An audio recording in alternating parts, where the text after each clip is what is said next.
Hey guys, what's up? Welcome back here to today's episode of Intuitive Angling. And man, I really appreciate you guys checking out today's video and spending some of your time with me. Guys, today we're going to be talking about a red flag that MFL just put up this weekend that everybody in the bass fishing industry needs to take notice of. This is really indicative of a bigger problem we've got in the sport right now. So we're going to discuss that in today's video and be really curious to get your guys' feedback on that as well. Also, guys, before we get started, just a couple quick housekeeping tips that you guys absolutely love to hear every day. Just wanted to invite everybody out there that hadn't had a chance to please check out my Fish the Moment lake map breakdowns. We got our summer maps up on the site right now. These are maps I built specifically for Fish the Moment that gives you 40 GPS waypoints on your favorite lakes across the country with tips and advice on how to fish each one of those spots, and you can duplicate it. So I'll put the Fish the Moment lake map breakdown link in the description. And also, guys, I want to show you one bait I have been ripping them on the last 2 weeks here in Missouri. I've talked about it a little bit. This pumpkin seed colored Megabass sleeper gill, guys. They love this thing in the month of May. You get you one of these things, skip it under a boat dock. It skips just like a flat rock. You can skip it a mile under a dock, but skip it under the walkways and, under the dock pilings and just reel it about that far into the surface. Keep it in sight just like that. Guys, they will come up and just clobber this thing. So I'll put my Sleeper Gill Tackle Warehouse link in the description to this Megabass Sleeper Gill if you want to get one through that link. Guys will definitely love fishing this thing. Put it on like a medium heavy 7-foot rod with like 15-pound test Seaguar Vizx on, and definitely get you some good bites. Okay, I don't know if you guys have seen this, but I actually had a couple people send me this. I didn't know about it either until yesterday when I had some of my subscribers send this in. They had a Tuota series, MLF Tuota series tournament down at Lake Eufaula, Oklahoma this past weekend. There was only 95 people in that tournament. And then out of the 5 BFL tournaments they've had across the country this past weekend, they only averaged 75 contestants per event in the BFL tournaments. Guys, this is a huge red flag. This is like some of the worst participation I have ever seen. And I have been fishing MLF, which was before it was FLW, and before that it was Operation Bass, which had the old Redman tournaments. But so I fished the Redman tournaments and the FLW events and the MLF BFLs, since the early 1980s. This is the lowest I've ever seen it. I've never seen this type of participation be so low.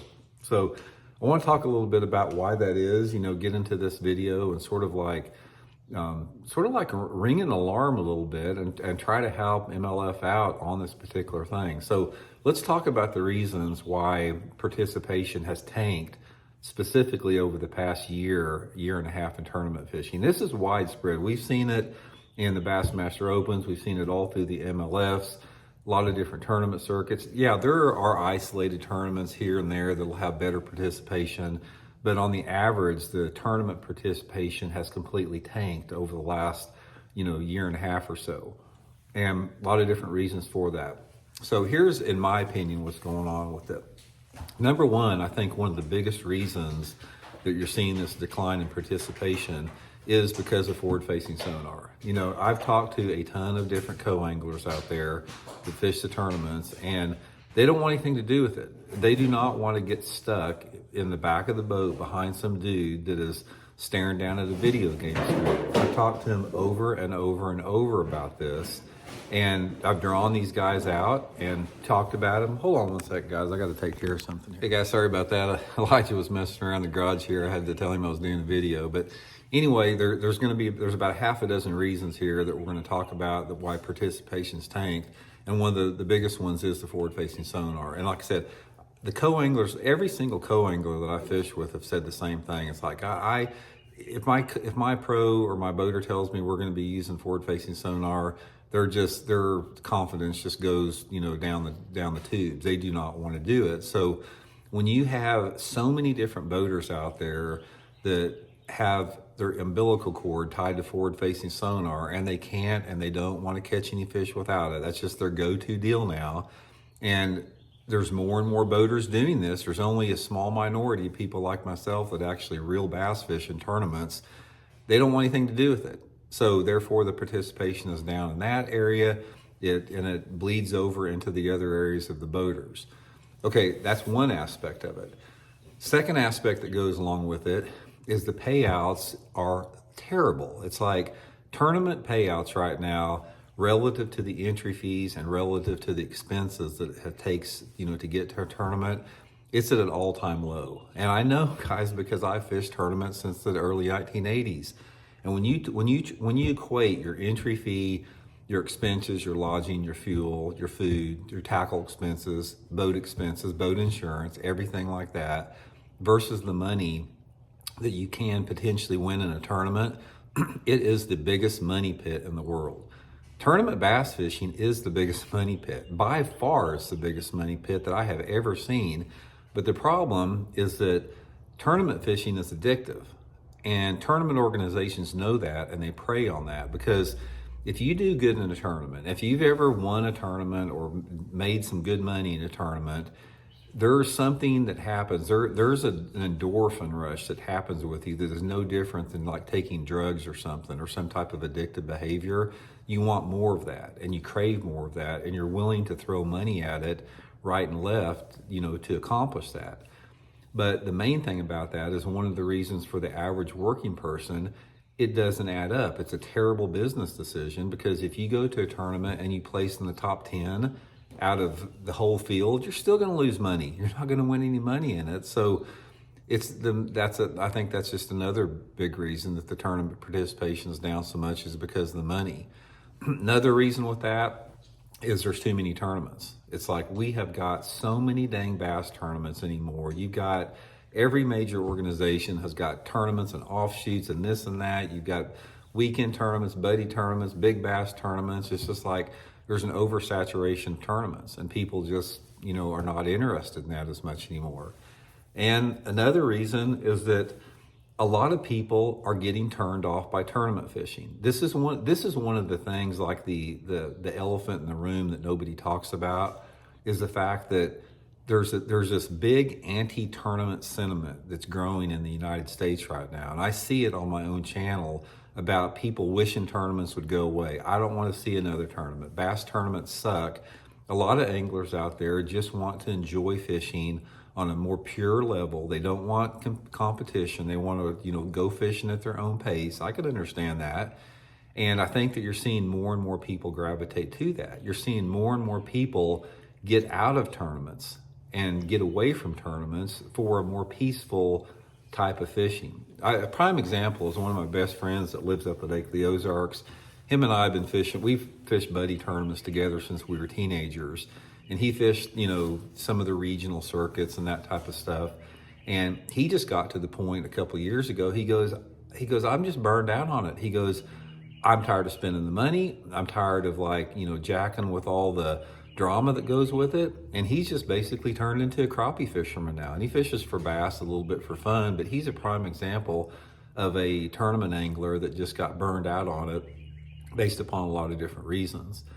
But overall, guys, in my opinion on this whole thing, this is another residual effect of forward-facing sonar. If there wasn't enough bad stuff about it, this is just another thing. Not only is it tanking viewership and it's tanking fan interest, it's also tanking participation in the tournaments across the board with that. And another reason on this whole forward-facing sonar thing, in addition to the co-anglers, I have talked to a bunch of boaters that they say the reason they're not fishing any more tournaments or BFLs and that type of stuff is they don't feel like they can compete against the spotlighters, and they can't. You can't compete against them. It's like, yeah, like me, it's like in the tournaments, out of all the experience that I have in bass fishing tournaments, fishing professional for years, when I go to a BFL tournament and I fish my traditional bass fishing ways that I do, I usually make the money about half the time. About 50% of the tournaments, I'll cash a check. And, they only pay like 20 some places, so it's not really easy to get a check anyway. But that's about, even if you're a good angler, that's about all you can expect if you're not using forward-facing sonar. And a lot of these guys don't want to do that. They want to go out and throw spinner baits and crankbaits and jigs and Texas rig worms and, fish tournaments like they always have. They don't want to go out there and have to spotlight for bass, so they're getting out of the tournament. So I think this is a huge wake-up call, for MLF and Bassmaster both. It's like, I know there's not much that you can do about the payout side of it, because the problem with that is it's hard for anyone to get sponsors now. Tournament anglers, tournament organizations too, simply because there's so many of them. Everything's been diluted and watered down. It's not like it was 20 years ago, but they do have control of certain things. There's controlled variables and uncontrolled variables in the tournament world, and to a large degree, the economic environment and the sponsorship end of it are some uncontrolled variables. But the controlled variables is your formats, like the forward-facing sonar.